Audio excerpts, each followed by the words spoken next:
जी हाँ, ऐसे वक्त में जब रूस और यूक्रेन के बीच जंग बहुत भयानक मोड़ पर पहुंच चुकी है और रूस और चीन एक प्लेटफॉर्म पर खड़े होकर यह बताने की कोशिश कर रहे हैं कि हम साथ साथ हैं, ब्रिटेन और अमेरिका के विदेश मंत्री का यूक्रेन की राजधानी कीव पहुंचना, यह क्या संदेश है, यह क्या मैसेज है? ब्रिटेन का ऐलान यूक्रेन युद्ध में कैसे ला सकता है तूफान? आज इसी पर करेंगे बात। आपके साथ मैं हूं समीर अब्बास, मेरे साथ सुरभि शर्मा भी मौजूद हैं। पहली बड़ी खबर से कर रहे हैं शुरुआत। अमेरिकी विदेश मंत्री एंटनी ब्लिंकन, ब्रिटेन के विदेश मंत्री डेविड लैमी ने एक साथ किया है कीव का दौरा। कीव में अमेरिकी विदेश मंत्री एंटनी ब्लिंकन का बड़ा बयान, युद्ध बढ़ाने के लिए पुतिन है जिम्मेदार, यह कहा है ब्लिंकन ने। रूस यूक्रेन पर आक्रामक हमले कर रहा है। दोनों विदेश मंत्रियों के कीव दौरे से हलचल और ज्यादा तेज हो गई।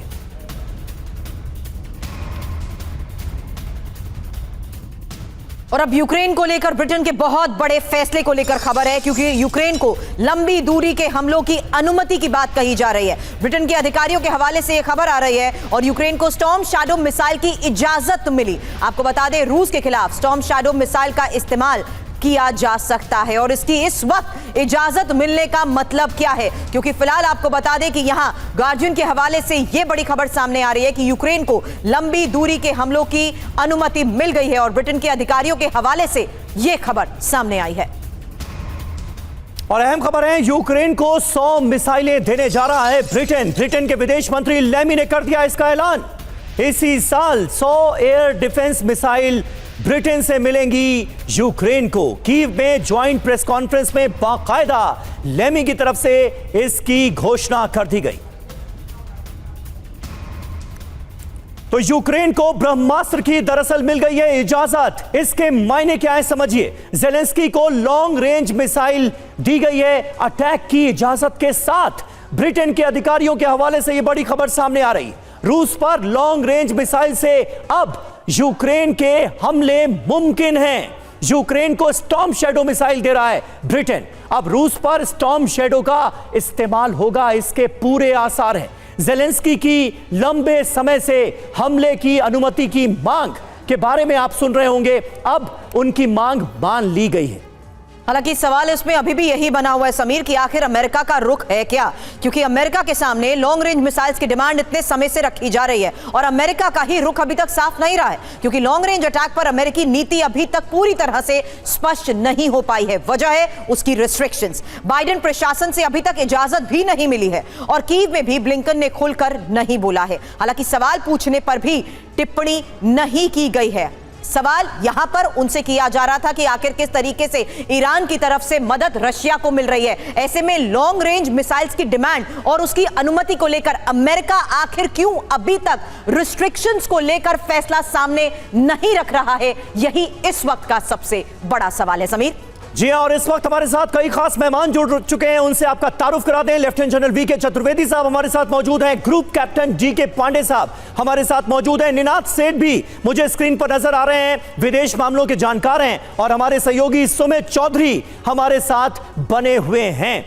कुल मिलाकर ये जो डेवलपमेंट है अपने आप में बहुत महत्वपूर्ण है। चतुर्वेदी जी, किस तरह से आप इसे देखते हैं? हालांकि एक बात बिल्कुल साफ नजर आ रही है, ब्रिटेन लॉन्ग रेंज के हथियार न सिर्फ दे रहा है बल्कि इनके इस्तेमाल की इजाजत भी दे रहा है। अमेरिका का रुख अभी तक अस्पष्ट नजर आ रहा है। क्या इसकी वजह अमेरिका में होने वाले चुनाव हैं क्या? समीर, आपने बिल्कुल सही कहा। चुनाव भी एक बहुत महत्वपूर्ण विषय है इस पूरे निर्णय की प्रक्रिया में जी। और जो कल ब्लिंकन और डेविड लैमी के बीच में दोनों का एक साथ यूक्रेन जाना एक बहुत महत्वपूर्ण चीज़ है, क्योंकि ये तभी होगा या तो यूक्रेन में यूक्रेन की फौजें तकरीबन परास्त की तरफ जा रही हैं, वो कारण हो सकता है उनका हौसला अफजाई के लिए और मदद देने, दोनों ह्यूमैनिटेरियन ग्राउंड पर भी और मिलिट्री उसमें भी। ये अगर स्टॉर्म शैडो जो मिसाइल्स दे रहे हैं उनकी रेंज तकरीबन 250 से 260 किलोमीटर है। अभी तक इन्होंने विद इन यूक्रेन इस पे फायर किया है, इनका फायर हो चुका है पहले भी। लेकिन अगर रशिया के ऊपर इंटरनली कहीं जाके रशिया के उसमें किया तो ज़रूर एस्केलेशन होगा और युद्ध एक अलग मोड़ पर जाएगा। रशिया भी चुपचाप नहीं बैठेगा और रिटेलिएट करेगा और उससे ज़्यादा उसमें रिटेलिएट करेगा, जिससे कि इनका काफ़ी हानि होगा।